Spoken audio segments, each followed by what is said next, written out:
है और इस पाठ का सबसे बड़ा डेरिवेशन है, माने कम से कम 1.5-2 पेज का डेरिवेशन है। इसको समझते हैं। गैस के अणुओं द्वारा किसी सतह पर लगाए गए दाब का व्यंजक। गैस के अणु जब चलते हैं तो टकराते हैं तो वो किसी वस्तु पर क्या लगाते हैं, दाब। जब हम लोग दाब वाला चैप्टर पढ़ रहे थे, तरल का दाब, तो उस समय मैं ये भी बताया था कि हमारे शरीर में जो गैस दाब लगाती है वो लगभग 15 हाथियों के बराबर लगाती है। इतना दाब लगा रही है ना, कि उतने माने हवा हटा के उतने हाथी आपके ऊपर लाद दिए जाएं तो जैसे आप अभी खड़े हो वैसे खड़े रहोगे, कोई फर्क नहीं पड़ेगा। तो ऐसे ही गैस जो है जिस सतह से टकराती है उस पर क्या लगाती है, दाब लगाती है। कितना दाब लगाती है उसके लिए हमको व्यंजक चाहिए। ठीक है, तो ये मैं रेसिपी लिखा हूँ, इसके हिसाब से अभी आपको काम करना है, लिखना नहीं है, केवल देखना समझना है। सबसे पहले हम बात करते हैं इसमें चित्र की। ठीक है, चित्र में हम ये एक इस तरह का घन बना लेंगे और इसमें एक कोना पकड़ेंगे जहाँ पर तीनों भुजाएं मिलती हों। तो यहाँ पर एक वाले को क्या मान लेंगे, x, दूसरे वाले को मान लेंगे y, तीसरे वाले को मान लेंगे z, और ये इसका मूल बिंदु हो गया। ठीक है, और ये घनाकार बर्तन है तो इसकी जो कोर होगी, माने इसकी भुजा को कोर बोला जाता है। क्या बोला जाता है, कोर। ठीक है, ये क्या कहलाया, कोर। तो इस सारे कोर कैसे होंगे, बराबर होंगे। जैसे वर्ग की सारी भुजा बराबर होती है वैसे घन की सारी कोर क्या होती है, बराबर होती है। इसके अंदर बहुत सारे गैस के अणु होंगे, हर दिशा में गति करते होंगे, लेकिन पहले हम एक को तो देख लें कि कैसा चल रहा है, फिर बाकी का इसे निकाल लेंगे। एक जैसा चलता होगा बाकी भी चलते होंगे। ठीक है, तो इसमें एक अणु मानते हैं जिसका द्रव्यमान क्या है, m है। बेचारा यहाँ से तो भागा पर यहाँ जाने का रास्ता नहीं है। तो जैसे वो पिंग पोंग वाली बॉल होती है, पिंग पोंग बॉल समझते हो, जो उचकती है उसको पिंग पोंग बॉल कहते हैं, है ना। तो उस दीवार में मारोगे फिर उचक के वो इधर आ जाएगी, ऐसे ही ये इससे टकराएगा, है ना। तो इसका संवेग तो संरक्षित न रहता है, टकरा के फिर वापस आएगा। तो मान लो इसी दिशा में गया, इसी दिशा में वापस आया, तो जाने का वेग तो vx था, पर आने का वेग क्या हो जाएगा, -vx। दिशा बदल गई ना, इसलिए। तो इस तरह से हमको क्या करना है, चित्र बना लेना है। अब चित्र बनाने के बाद थोड़ी सी 1-2 लाइन लिखना है, जो इसमें जरूरी चीज मैं इसी में लिख दिया हूं। क्या है, माना एक घनाकार बर्तन है जिसकी कोर L है, इसके अंदर गैस के अणु हैं, है ना, अणु भरे हुए हैं। इसमें एक अणु का द्रव्यमान m है, जो जिसका x दिशा में वेग vx है, और वो दीवार से टकरा करके वापस आता है तो उसका वेग क्या हो जाता है, -vx हो जाता है। चलो थोड़ा सा शब्द अब आप लोग बना के बताओ, क्या बोलोगे। हाँ, जिसकी कोर L है, इसके अंदर गैस के अणु भरे हैं, इसमें एक अणु का द्रव्यमान m है, फिर x को बोलना है, x दिशा में इसका वेग vx है ना। यह दीवार से टकराता है और फिर टकरा के वापस आता है तो इसका वेग -vx हो जाता है। फिर इसके बाद यहाँ पर अगले स्टेप में आ जाएंगे, गैस के अणु का संवेग। तो संवेग का जो मान होता है वो होता है द्रव्यमान गुणे वेग। ठीक है, तो यहाँ पे संवेग में परिवर्तन है, ये संवेग में क्या हो गया, परिवर्तन। तो संवेग में परिवर्तन यदि हमको निकालना है तो क्या करना चाहिए, बाद वाले संवेग से पहले वाले संवेग को क्या करना होता है, घटाना होता है, तब ना परिवर्तन समझ में आता है। ठीक है, अभी आप जो है जब 9वीं पढ़ रहे होगे तो 15 साल के थे, 11वीं पढ़ने लगे तो 17 साल के हो गए, तो 15 में 17 घटाओगे कि 17 में 15 घटाओगे, 17 में बाद वाले में से पहले वाले को घटाओगे।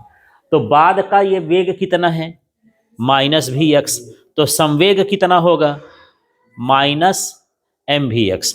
m और v का गुणा करते हैं, है ना। तो हिंदी से आप ये लिख दोगे गैस के अणु के संवेग में परिवर्तन। तो मैं हिंदी नहीं लिख रहा हूं, हिंदी लिख करके आपको लिखना है, ठीक है। क्या लिखोगे, m और माइनस वी एक्स, ये मैं लिख रहा हूं ना, द्रव्यमान गुणे वेग ना होता है, तो मैं m लिखा द्रव्यमान, वेग में कौन सा लिखूंगा, बाद वाले का, इसलिए माइनस वी एक्स हो गया। अंतर निकालने के लिए हम घटाते हैं, जैसे भी उम्र पूछा तो 17 में 15 क्या करोगे, घटाओगे। इसी तरह से हम बाद वाले में से पहले को क्या करेंगे, घटाएंगे। तो ये क्या हो जाएगा, एम वी एक्स, है ना। ये भी माइनस में आ जाएगा, माइनस एम वी एक्स, ये भी माइनस एम वी एक्स। तो घट जाएंगे कि जुड़ जाएंगे, जुड़ जाएंगे। तो क्या हो जाएगा, minus two M V X. यहाँ कंफ्यूजन हो जाता है कि माइनस माइनस प्लस हो जाता है, जोड़ घटाने में नहीं होता, गुणे में होता है। गुणा तो कर नहीं रहे हैं, इनको घटा रहे हैं, इसलिए minus two M V X हो गया, ठीक है। अब यहाँ पर हम ये गणित से तो निकाल लिए इसका मोमेंटम, लेकिन इसका मोमेंटम या संवेग को पकड़ पाना मुश्किल है। गतिशील वस्तु को चलना थोड़ा सा मुश्किल होता है। जैसे मैं घड़ी का कांटा पूछूं कि सेकंड का कांटा किस में है, तब तक तुम बताओगे, तब तक वो बदल जाएगा। तो ऐसे बदलते हुए इंसान को पहचानना, घड़ी को पहचानना, समय को पहचानना और कणों को पहचानना मुश्किल हो जाता है। इसलिए इसके संवेग को हम न मान के किसका संवेग मान लेते हैं, दीवाल का। जब टकराएगा तो दीवाल में भी संवेग उत्पन्न होगा, है ना। लेकिन हम न्यूटन का जो तृतीय नियम जानते हैं कि प्रत्येक क्रिया की बराबर और कैसी होती है, विपरीत क्रिया होती है। तो इसका संवेग यदि माइनस में है तो इतने संवेग उसमें भी होगा, लेकिन किस में होगा, प्लस में। ये माइनस में है तो किस में हो जाएगा, प्लस में। तो यहाँ पर क्या लिखेंगे, संवेग संरक्षण से दीवाल के संवेग में परिवर्तन, ये हिंदी से लिख देंगे। संवेग परिवर्तन को हम लिखते हैं डेल्टा पी, उसी को मैं उतारा दूंगा, और ये जो प्लस माइनस में है ये क्या हो जाएगा, टू एम वी एक्स। तो मैं दीवाल का संवेग क्यों ले रहा हूं यार, अणुओं का संवेग क्यों नहीं ले रहा हूं, क्योंकि अणु लगातार गतिशील हैं, उसका मान लगातार बदलता रहेगा। लेकिन दीवाल तो बेचारी फिक्स है, न इधर भागती न उधर भागती है, तो उसको निकालना क्या है, आसान है। तो हम आसाने काम करेंगे ना, ठीक है। तो ये डेल्टा पी निकल गया, तो इसको तो सीधे ऐसे उतार देना है। ये दूसरा स्टेप भी समझ में आ गया, ठीक है। तीसरे स्टेप में भी हम इसको निकालेंगे। अब क्या निकालेंगे, समय अंतराल, है ना।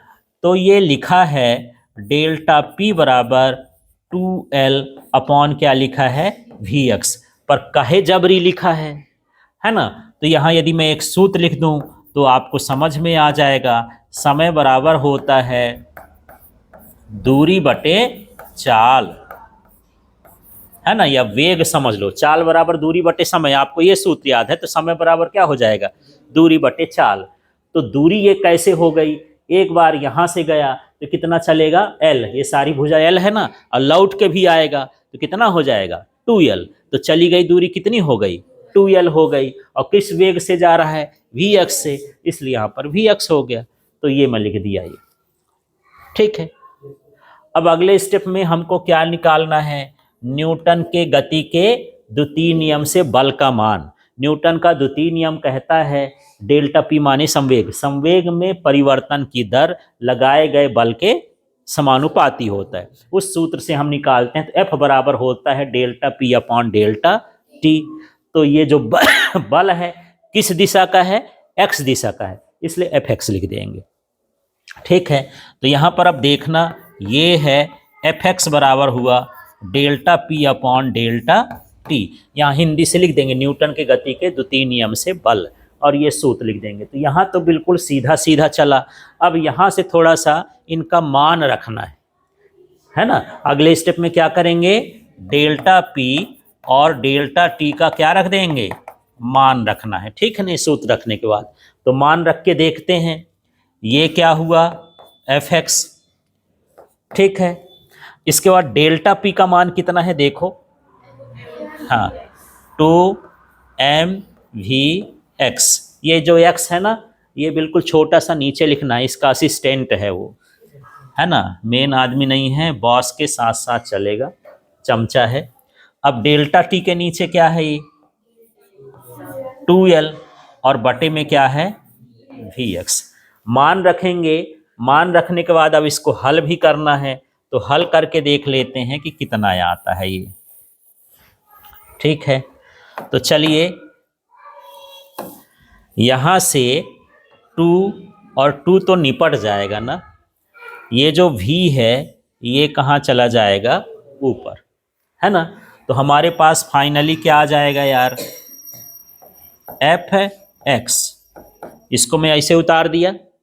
ठीक है, और क्या बचा m, फिर क्या बचा v² और x, और बटे में क्या हो जाएगा l। ठीक है, तो ये सिंपल सी गणित है। यहाँ पर आपको गणित लगा के इनको निपटा देना है, जब कोई ना निपटे तो गणित लगा देना चाहिए, निपट जाता है। ठीक है, अब यहाँ पर ये स्टेप भी हो गया, तो इस स्टेप में मान रखने के बाद भी 1-2 स्टेप बढ़ेगा। अब अगले स्टेप पर लगाते हैं सतह पर लगने वाला दाब। हमको तो दाबे के लिए व्यंजक निकालना है, उसी के लिए इतना कलाकारी करते हैं यार। यदि आपको पनीर की सब्जी बनाना है तो पनीर लगाओगे, फिर पनीर का मसाला, फिर दुनिया भर का सब करते हो, तब जाके लास्ट में बनता है। बस यही है, सब कर रहे हैं लास्ट में, तो यही है निकालना है, देखते हैं कैसे है। ठीक है, तो ये मान आ गया किसका, fx का। अब हम लगेंगे सतह पर लगने वाला दाब, तो यही लाइन लिखेंगे, ये सूत्र लिख देंगे। दाब का सूत्र हम पढ़े थे P = F/A, एकांक क्षेत्रफल पर लगने वाला बल। तो यहाँ हमारा जो सूत्र बना है वो क्या लिखा है, Px बराबर क्या है, Fx, और बटे में क्या है A। अब इन दोनों का हमको मान रखना है। ठीक है, तो ये Px हो गया बराबर Fx का मान तो ऊपर है ना। ठीक है, तो यहाँ ये हो जाएगा mv² x, और बटे में क्या हो गया l, फिर बड़का वाला बटा a का भी मान रखना है। तो जो इसकी ये एक सतह होती है, ये वर्ग है, और वर्ग का क्षेत्रफल क्या होता है, भुजा का वर्ग। तो इसमें क्या होना चाहिए, इसकी एक भुजा क्या है l, तो क्या होना चाहिए l², क्या होना चाहिए l²। तो यहाँ पर मैं लिख दूंगा l², यहाँ बगल में बता दोगे कि fx का मान रखे हैं और a का मान क्या रखे हैं l²। जो कर्म करोगे यहाँ रिपोर्ट करते जाना, डायरी में लिखते जाना, याद रहेगा या आपको कितने गड़बड़ किए हैं कितने सही किए हैं। ठीक है, आगे और बढ़ें। हाँ, तो मैं आगे बढ़ता हूँ, मैं बगल में बढ़ लेता हूँ। यहाँ ये हो गया Px बराबर, ये रेसिपी ध्यान रखोगे कि ऐसे ऐसे करना है कि पहले हमको क्या निकालना है, संवेग गैस का, फिर संवेग दीवाल का, फिर हाँ समय अंतराल निकालना है, फिर यहाँ पर हमको बल निकालना है, फिर दाब निकालना है। दिमाग में 4-5 स्टेप याद रखना पड़ेगा। स्टेप याद रखोगे तो बाकी चीज़ें अपने आप याद हो जाएंगी। ठीक है, इसलिए उसको मैं लिख दिया हूँ। अब यहाँ पर LL कट जाएगा कि नहीं कटेगा, कट जाएगा। हाँ, तो तुम लोग जाओ, पढ़ने के काबिल नहीं हो, ये ऐसा हो जाएगा। ये नीचे नहीं आएगा, इसके बटे का ना है, बटे का बटे बदलता है, इसका बटे तो नीचे आएगा, तो ये क्या हो जाएगा L³ हो। ठीक है, तो कटेगा नहीं, बल्कि ये नीचे आके उसके साथ गुणा हो जाएगा। ये हो गया। अब यहाँ पर Px बराबर mv² x। अब मैं पूछूं कि घन का आयतन कितना होता है ना। तो घन का आयतन आप पढ़े होगे कि वो होता है कोर का क्यूब। यदि a पढ़े होगे तो a का क्यूब, यदि उसका भुजा a मान लें तो क्या होता है a का क्यूब। यहाँ इसकी भुजा क्या है l, तो l का क्यूब किसके बराबर होगा, आयतन के, है ना। तो इसके नीचे हमको क्या लिख देना है, बड़का भी लिख देना है, और यहाँ बताना है कि L³ बराबर भी बराबर ये क्या है, घन का आयतन। ठीक है, इस तरह से ये आ गया। अब यहाँ थोड़ा रेसिपी लिखने के लिए जगह नहीं थी, पर मैं यहाँ बता दूं, आगे हम किसके लिए निकालेंगे, n अणुओं के लिए। ठीक है, ये तो x दिशा में एक अणु गया, तो गैस तो अणुओं का भंडार है ना, समूह है, कमी थोड़ी है उसके पास। तो यहाँ पर लिख देंगे n अणुओं का दाब। क्या लिखेंगे, n अणुओं का दाब।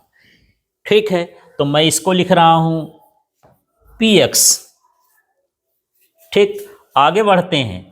ये क्या हो जाएगा, यहाँ पर मैं लिख दूंगा n और घुस गया, n M V square X upon में क्या हो गया v। क्या फर्क पड़ा इसमें, n घुस गया। ठीक है, एक पेन की कीमत 2 रुपए है, मैं पूछूंगा 10 का बताओ, तो 10 का क्या करते हो, गुणा। एक नियम ये में ये होता है कि जब ज्यादा संख्या निकालना होता है तो गुणा करते हैं, कम निकालना होता है तो भाग। ठीक है, तो यहाँ पर हमको n अणुओं का निकालना है, माने ज्यादा निकालना है, तो इसमें n का क्या हो जाएगा, गुणा हो जाएगा। यदि इस n बटे v को मैं हटाना चाहूं, इसमें बार लगा देंगे, ठीक है ना। इसमें और इसमें क्या फर्क है, इसमें v स्क्वायर एक्स है, एक अणु का है, v बार लगा दिए माने सभी अणुओं का ये क्या है, औसत वेग हो गया। दोनों में फर्क पता चल रहा है ना। ये वाला v किसका है, एक अणु का, और इसका क्या है, n अणुओं का। तो यहां पर क्या हो जाएगा, ये small m v bar square x, इस तरह से ये इसका सूत्र आ जाएगा। ठीक है, ये किसका आया यार, किस दिशा का आया, x का। अब इतने क्रम किसका करना पड़ेगा, y के लिए, इतने क्रम किसके लिए करना पड़ेगा, z के लिए। पर हमारे पास उपाय है, चिंता न आनी चाहिए आपके उसमें। यहां पर लिख देंगे इसी प्रकार, क्या लिख देंगे, इसी प्रकार। यहां पर जो है पी वाई का होगा, तो यहां पर सिर्फ क्या कर देना है, एन एम वी बार का स्क्वायर, और यहां वाई लगा देंगे, और बटे में क्या लिख देंगे, वी। ठीक है, यदि इसको एन बटे वी को मिला के स्मॉल एन मान लिए, ऐसा आया है। ठीक है, तो अब इसमें से एक ही लिख लो, ज़्यादा कन्फ्यूजन में हो रहा है ना। तो इसी प्रकार हम यहाँ पर लिख देंगे, ये क्यों गायब हो रहा, इसी प्रकार। अब यहाँ पी वाई का लिखेंगे तो ये लिख दे रहा हूँ एन एम वी बार का स्क्वायर, और इसमें क्या लग जाएगा, वाई। इसी तरह से मैं किसको लिख दूँ, पी जेड को, तो ये हो जाएगा N M V square Z, है ना। जब आप गणित के सवाल करते हो 10वीं में, तो यही कर देते हैं, टीचर एक ठो बताए फिर बोलते ऐसे कर लो, तो मैं भी बोल रहा हूँ कि ऐसे कर लो, ये आ जाएगा ऐसे करने में। तो आपको करना नहीं है, ये आ गया। अभी ठहरो, अभी और कुछ है इसमें, बहुत कुछ है। ठीक है, अभी तो ये तीनों का मिलाओ। अब अभी हमारे पास x का निकला, y का निकला, z का, लेकिन ये सभी दिशाओं में बराबर दाब लगाते हैं, सभी मिलके क्या करते हैं, बराबर दाब लगाते हैं। तो अब यहाँ पर मैं निकालूंगा कुल दाब। क्या निकालना है, हाँ, तो कुल दाब हो जाएगा P बराबर P X plus P Y plus क्या हो जाएगा, पी जेड। ठीक है, लेकिन ये तीनों जो दाब लगाते हैं ना, ये सभी दाब 3P के बराबर लगाएंगे। मतलब एक दाब ना हो के कितना दाब हो जाएगा, 3P दाब हो जाएगा। ठीक है, x का दाब, y का दाब, z का दाब, तीनों दाब मिलके कितने हो गए, 3P। ठीक है, तो ये P बराबर क्या हो जाएगा, 1/3। फिर यहाँ पर क्या आ जाएगा, px plus py plus pz, इस तरह से ये कुल दाब का मान है। ठीक है, तो यदि मैं ऊपर का सूत्र नहीं भी लिखूं तो कोई ज़रूरत नहीं है, यहाँ पर लिख देते हैं P बराबर 1/3। px का मान बताओ, हाँ, ये क्या लिखा है, N M V bar square X, X नीचे,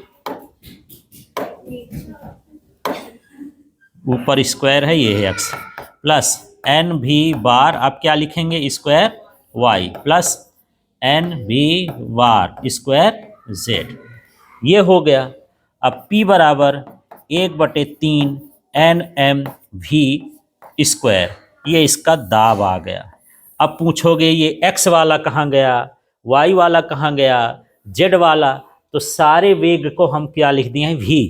जिसको मान ना हो, x वाला मान लेना, y मान लेना, z वाला मान लेना, सब का मान लेना। ये इसके क्या हो गया, दाब का सूत्र हो गया।